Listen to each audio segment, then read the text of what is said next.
Bonjour à toutes et à tous, bienvenue à cette conférence organisée dans le cadre du Forum Logement par le CHU de Nantes Métropole. Cette conférence a pour thème la rénovation performante des aides qui sont attenantes, tant nationales que locales. Et on va co-présenter avec mon collègue Roméo qui est à mes côtés. En termes de déroulé, donc on aura d'abord une petite présentation de ce qu'est la rénovation performante sur le territoire de Nantes Métropole avec quelques enjeux et solutions. On présentera aussi les espaces conseils France Rénov', un petit point d'actu sur MaPrimeRénov', et puis enfin Roméo vous présentera tout ce qui est aide financière nationale et locale. Donc la rénovation performante, quels sont les enjeux, quels sont les moyens? Déjà, pourquoi on rénove son logement? Voilà, une des premières raisons, c'est pour faire des économies d'énergie et donc des économies d'émissions de gaz à effet de serre. On rénove pour le confort, pour faire des économies, pour valoriser son patrimoine, pour des raisons aussi écologiques, si on est sensible à ce sujet. Et puis, juste un mot pour dire, alors la vignette là de 2019, il y a eu une petite évolution, mais grosso modo, le secteur du bâtiment résidentiel, c'est celui qui consomme le plus d'énergie, et donc c'est aussi un des plus gros émetteurs de gaz à effet de serre. On est juste derrière les transports, là c'est écrit premier poste, mais en fait on est en deuxième, et bon, tout ça c'est des classements qui changent d'année en année. Donc deuxième derrière les transports, donc il y a un fort enjeu, et parmi les principaux postes de consommation d'énergie dans un logement, c'est le chauffage en 1 loin devant. Donc là c'est 59, on estime aujourd'hui que c'est plutôt 66, mais c'est le premier poste. Et ensuite le deuxième, ça va être le chaud sanitaire.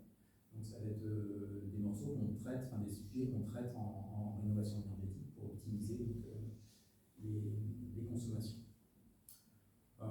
Pour des maisons qui sont construites avant 1974, on considère que les déperditions se répartissent comme ça. Alors pourquoi 1974? Parce que c'est la date de la première réglementation thermique. Avant cette date, on n'isolait pas les maisons, hein. Le coût d'énergie était très faible, et donc on pouvait se permettre de consommer beaucoup. Voilà. À partir de 73 et le premier choc pétrolier, on commence à isoler les maisons, et depuis, les épaisseurs d'isolant augmentent parallèlement au cours des prix de l'énergie. Donc on voit que sur ces répartitions, la toiture, hein, c'est le point faible de l'enveloppe. Donc que ce soit pour le confort d'hiver ou l'été, c'est la paroi la plus exposée. Donc la chaleur monte, elle s'échappe en hiver, et l'été, c'est la paroi la plus exposée. Donc c'est par là que la chaleur peut rentrer en plus des parois. Le renouvellement d'air, on sous-estime souvent, et aussi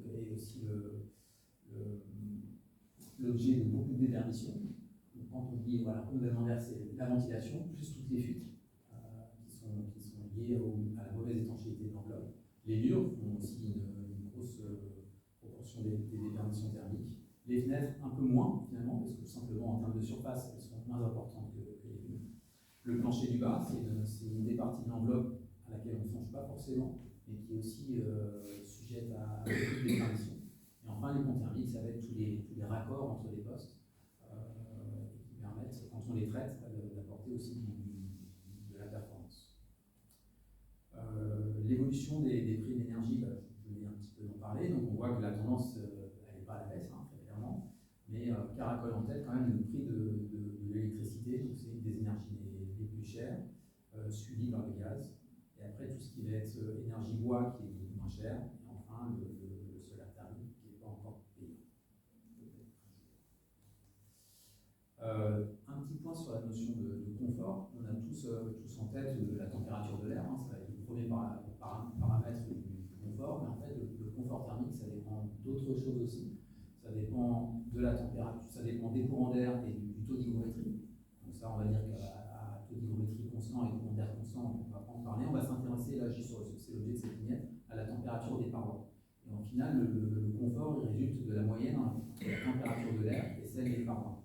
Donc l'exemple, à gauche, quand on a des parois qui ne sont pas isolées, quand on a 14 degrés, et qu'à l'intérieur, notre thermomètre indique 20, et ben, le ressenti de confort, il est à 17, c'est la moyenne des deux. Dans la même maison, avec un thermomètre qui indique la même température, 20 degrés, mais avec des murs isolés, donc les parois sont plus chaudes, elles sont à 19, le ressenti de confort passe à 19,5. Donc là, on voit tous les bénéfices que peut apporter l'isolation, parce qu'elle coupe cet effet de paroi froide et elle participe du confort. Voilà. La rénovation performante, elle s'appuie sur un schéma qu'on retrouve souvent, qui a été proposé par l'association Megawatt, qui est une association qui établit des scénarios de transition énergétique, tous secteurs confondus, souvent à la veille des présidentielles, pour appuyer sur les débats. Et ce triptyque Megawatt, comme on l'appelle, il repose sur le premier pilier qui est la sobriété. Donc là, ça va être tout ce qu'on appelle entre nous les éco-gestes, les moyens d'être sobre, tout simplement. Ensuite, le deuxième pilier, c'est celui de l'efficacité. Là, si on s'intéresse au secteur du logement, ça va être tout ce qui concerne l'isolation des bâtiments, tout ce qui va être performance des systèmes pour gagner en efficacité.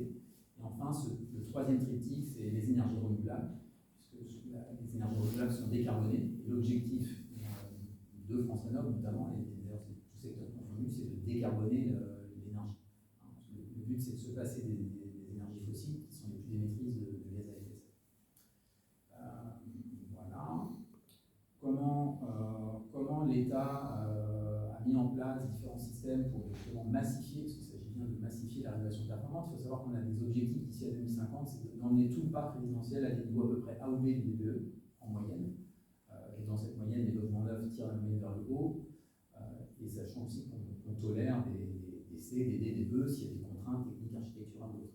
Mais l'idée, c'est quand même de massifier, et pour ça, donc, il y a des aides qui sont incitatives, tant au niveau national mais aussi au niveau local. Chaque communauté de communes, après, met en place des systèmes d'aides locaux qui permettent aussi qui se cumulent avec les aides nationales, qui permettent d'avoir des enveloppes intéressantes. On a donc le service accompagnement, donc là, c'est le réseau France Rénov', avec le renouvellement on appartient, donc on est des conseillers, dont les buts, c'est d'informer et d'accompagner les ménages vers leur projet de rénovation énergétique de manière gratuite, neutre et indépendante. Ça, c'est important dans un secteur où il y a pas mal de fraude. Et voilà. Donc nous, on est là pour un point de stabilité, de neutralité, pour aider un petit peu. Et enfin, des obligations. Les obligations, c'est notamment pour éviter les logements indécents. Il y a des obligations pour les bailleurs, notamment avec des interdictions de louer au fil du temps. Les espaces conseils France Rénov'. Donc, qu'est-ce que c'est? Donc, on a une mission, j'ai déjà un petit peu dit, on a une mission de service public, donc d'intérêt général, d'information et de conseil, sur la rénovation énergétique et aussi depuis l'année dernière sur l'adaptation du logement, tant au handicap qu'au vieillissement. Et donc, c'est un service qui est gratuit, indépendant, ça je le répète, indépendant des fournisseurs d'énergie et des matériaux, même si on a tous une petite appétence entre nous pour les matériaux biosourcés, puisqu'on est là pour promouvoir la transition énergétique, mais on est ouvert à tout, et sans intérêt commercial. Et donc, c'est un service qui est financé par l'État, via l'Agence nationale de l'habitat, et par la communauté de communes.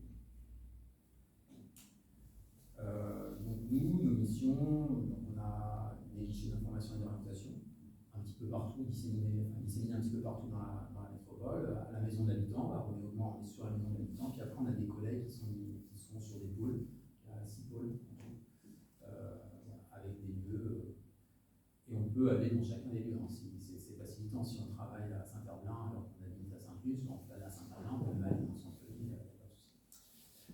On propose des rendez-vous conseils qui durent à peu près 1 heure, où on fait le point sur le projet. L'idée, c'est de prendre le projet le plus en amont possible, pour qu'après on puisse s'orienter vers les bons acteurs. Mais on peut aussi prendre le projet en cours et faire des analyses de devis.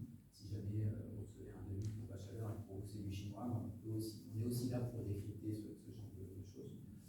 Et enfin, on propose aussi de l'appui au parcours. Donc là, c'est déjà quand on est dans un stade un peu plus avancé dans le projet, on a déjà fait une demande d'aide à l'audit. Et bien là, on peut intervenir pour encore comme tiers et neutre, et aux côtés de l'auditeur ou du maître d'œuvre. Mais par contre, ce sera dans le cadre toujours d'une rénovation performante avec des ambitions quand même assez élevées pour la question de l'appui. Voilà.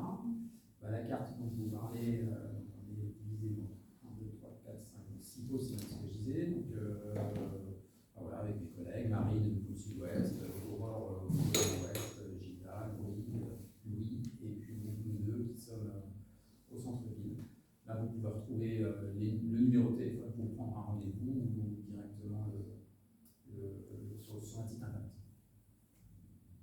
Les actualités, donc vous savez, je ne sais pas si vous savez, mais depuis le 23 février, la plateforme MaPrimeRénov' a rouvert. Elle a été fermée pendant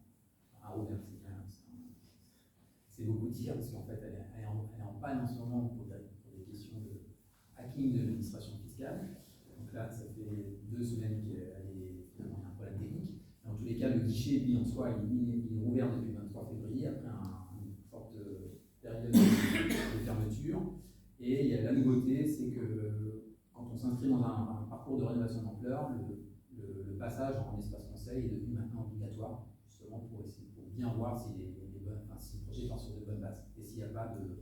C'est aussi pour éviter les fautes. Donc ça, c'est une obligation pour ceux qui s'engagent dans un parcours d'accompagnement. Rénovation d'ampleur, parcours accompagné, c'est synonyme. Et là, pour parler des aides financières, donc nationales, MaPrimeRénov', et locales, qu'on appelle Mon Projet Rénov'. Exactement. Donc, je peux prendre ce micro-là. Merci. Alors, les aides financières nationales et locales. Donc, la plus connue, c'est MaPrimeRénov', mais il y en a d'autres. Il y a les C2E, les certificats d'économie d'énergie. Il y a des mécanismes de financement aussi, incitatifs.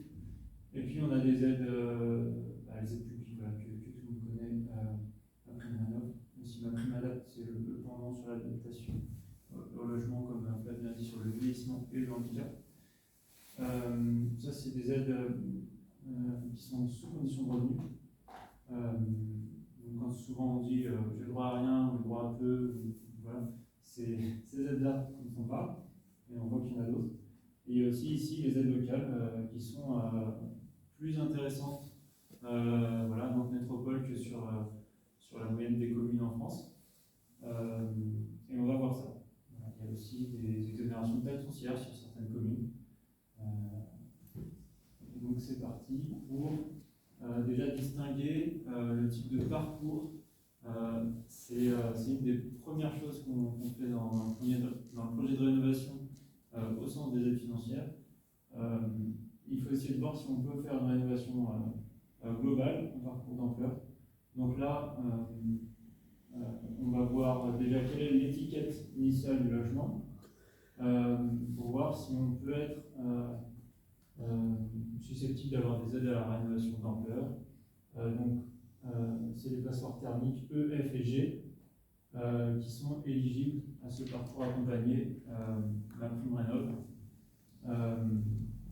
Qui dit parcours accompagné dit on fait un audit énergétique. Alors c'est pas celui de la vente, c'est un audit énergétique avec un scénario de travaux qu'on va suivre, qui va être déterminé entre le ménage et l'auditeur pour identifier le scénario de travaux qu'on a choisi, qui correspondra au devis et aux factures.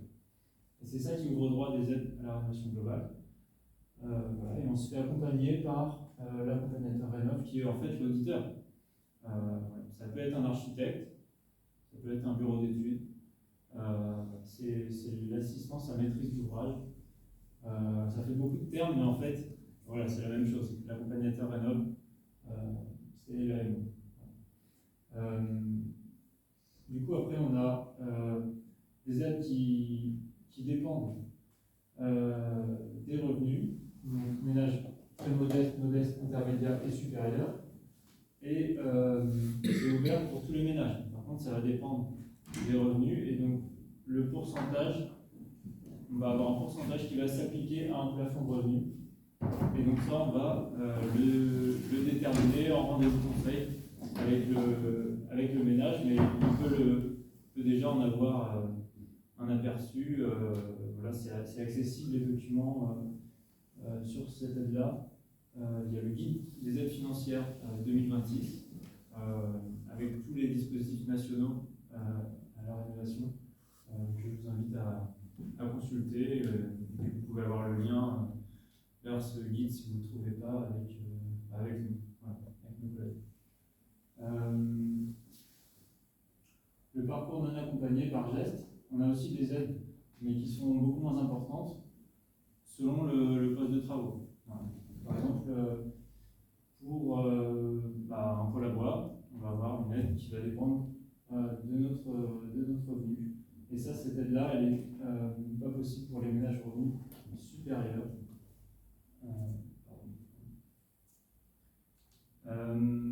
Voilà, et donc après, il faut savoir que les certificats d'économie d'énergie, ils sont déjà compris dans le parcours accompagné. C'est l'ANA en fait qui va les récupérer auprès des fournisseurs d'énergie.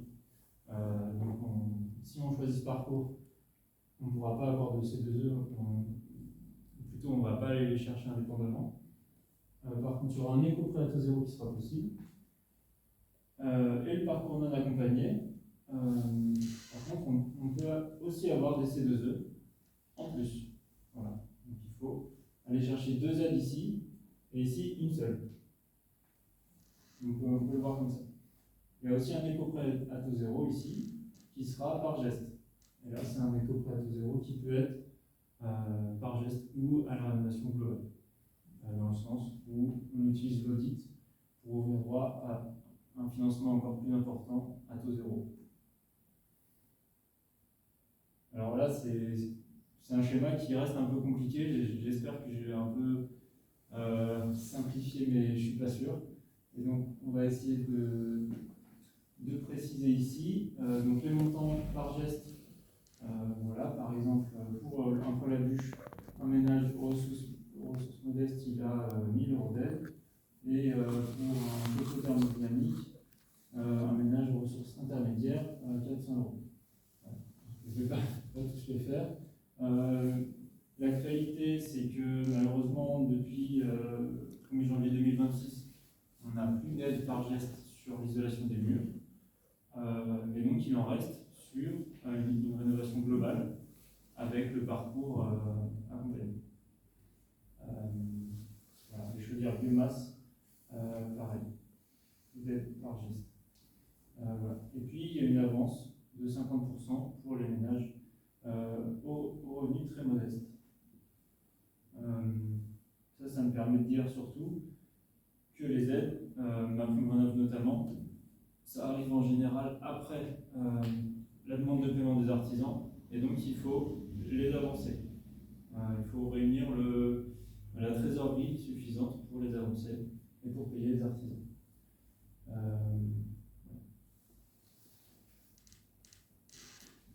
L'éco-prêt à taux zéro par geste, donc là on peut avoir, j'en parlais tout à l'heure, 7 000 € sur des menuiseries, une action par voie vitrée, mais sinon si c'est un acte d'isolation par exemple jusqu'à 15 000 € sur 15 ans, là on est sur des plafonds, 25 000 € pour 2 actions de travaux, 30 000 € pour 3 actions de travaux.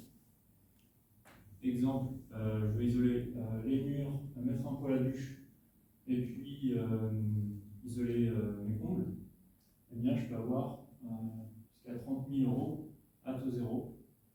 Alors voilà, si j'ai que 28 000 € de travaux éligibles, eh bien je peux avoir 28 000 € de prêt à taux zéro. Voilà, par geste. Donc ça c'est à voir avec la banque. N'hésitez pas à avoir l'initiative parce que les banques n'en parlent pas toujours directement. Vraiment, vous dites que voir avec les banques, mais il y a peut-être complètement à fournir pour que ça puisse vraiment se mettre en place. Alors là, par geste, on va avoir besoin du devis éligible et de l'engagement de l'artisan. Un artisan RGE et qui respecte les critères techniques. Donc vous lui demandez un poste de travaux qui sera éligible aussi.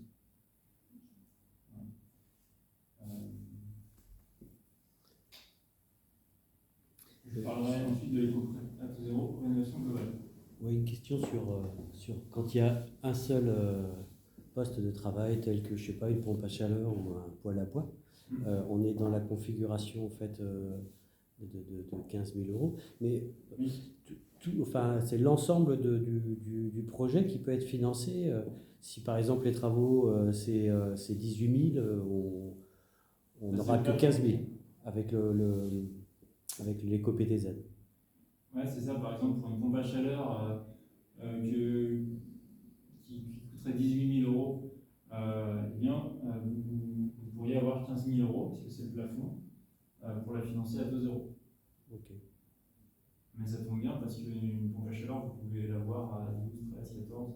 Et 18, ça commence à faire beaucoup. Ok. Et donc ça, justement, j'en profite pour dire qu'en rendez-vous Conseil France Rénov', on donne des estimations de prix, des fourchettes, à comparer avec les devis que vous allez pouvoir recevoir ou que vous avez déjà. Voilà.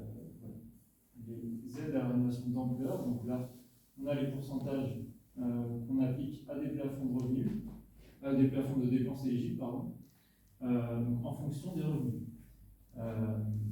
C'est des pourcentages qui s'appliquent sur les dépenses hors taxes. Voilà, donc, par exemple, pour un ménage aux ressources modestes, il peut avoir, pardon, une photo, 60% de 40 000 euros si l'audit indique qu'il va sauter 3 classes avec le scénario qu'il a choisi. Voilà. Un écrêtement, je ne vais pas rentrer dans ces détails-là. Globalement, c'est pour éviter que la personne ait plus d'aide qu'elle n'ait de travaux. Mais pour certains ménages, voilà, c'est 80% d'aide maximum, toute aide confondue. Voilà. Ou 50. L'accompagnateur Rénov', lui, il est pris en charge aussi, indépendamment de ce pourcentage, etc.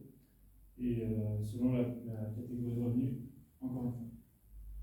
Voilà. Il y a des avances ici de 30% pour modeste et très modeste.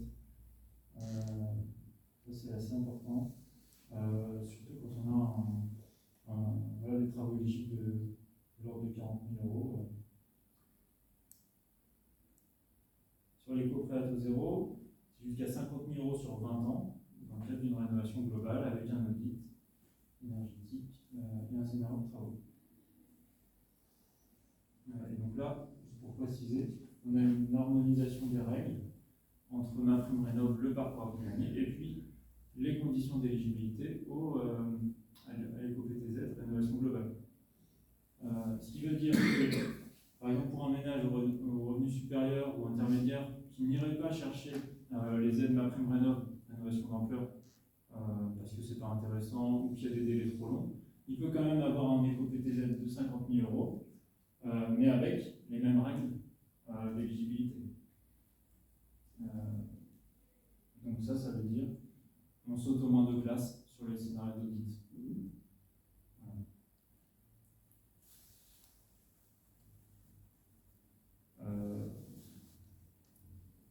Je ne rentre pas dans plus de détails sur la rénovation globale. Les aides locales à Nantes Métropole, ça s'appelle Mon Projet Rénov'.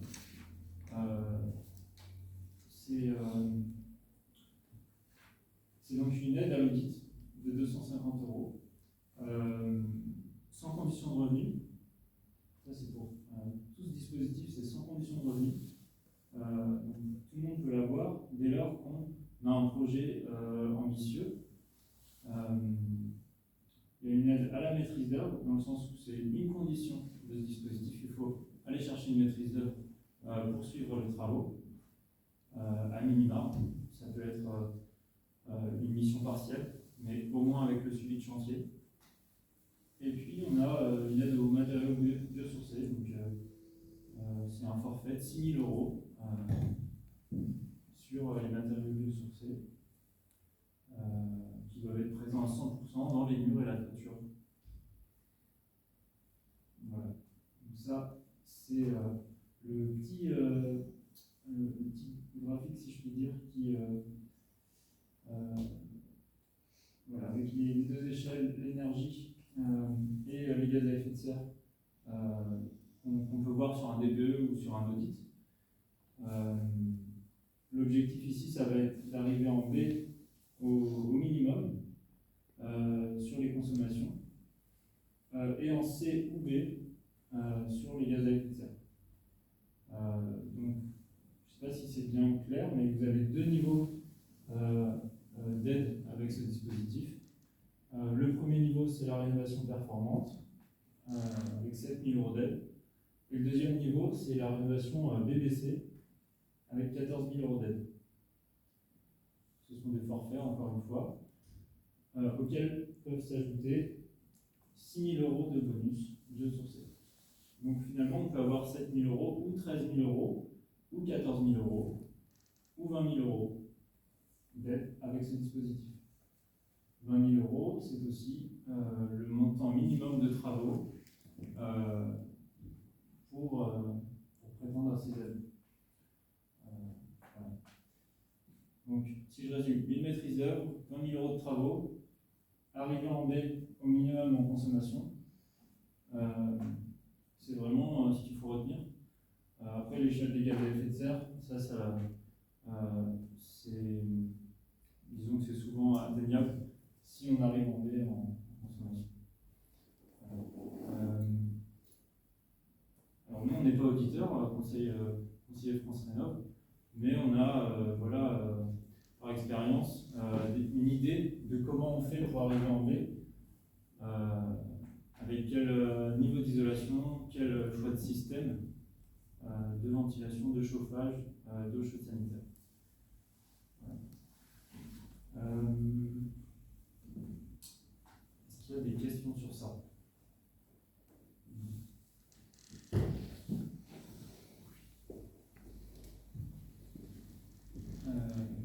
Pour l'adaptation du logement, ça va être assez rapide, et puis je prendrai des questions s'il y en a. On est sur des profils modestes ou très modestes, de plus de 70 ans ou avec une situation de handicap.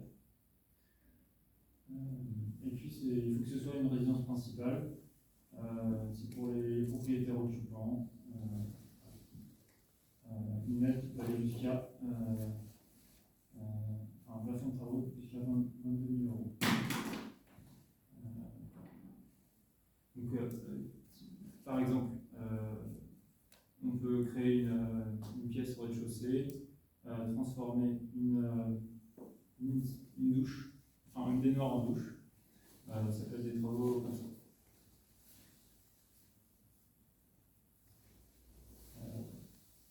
Puis là, n'hésitez pas à prendre rendez-vous avec un conseiller France Rénov'. Si vous avez un projet de rénovation, comme a dit mon collègue tout à l'heure.